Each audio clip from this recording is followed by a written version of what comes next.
ஹனுமான் கண்கள் மூடி ஆழ்ந்த தியானத்தில் அமர்ந்திருந்தார். சுற்றிலும் முழு அமைதி. காற்று மெதுவாக வீசியது. அந்த அமைதிக்குள் மெதுவாக ஒரு மந்திர ஓசை ஒலித்தது. ஸ்ரீராம ஜெயராம.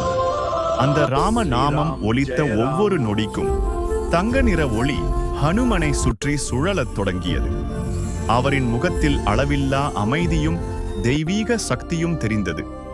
அருகில் எரிந்த தீபத்தின் ஒளி அவரின் முகத்தை மெதுவாக பிரகாசிக்கச் செய்தது. வானத்தில் தெய்வீக ஒளி பரவியது. புயல் கூட அந்த இடத்தை தொட்டதில்லை. மலைகள் அமைதியாக நின்றன. இயற்கையே தியானத்தில் மூழ்கியது போல் இருந்தது. அருகில் இருந்த குரங்குகள் கூட அமைதியாக வந்து அமர்ந்தன. அவை அனைத்தும் பக்தியுடன் ஹனுமனை பார்த்து கொண்டிருந்தன.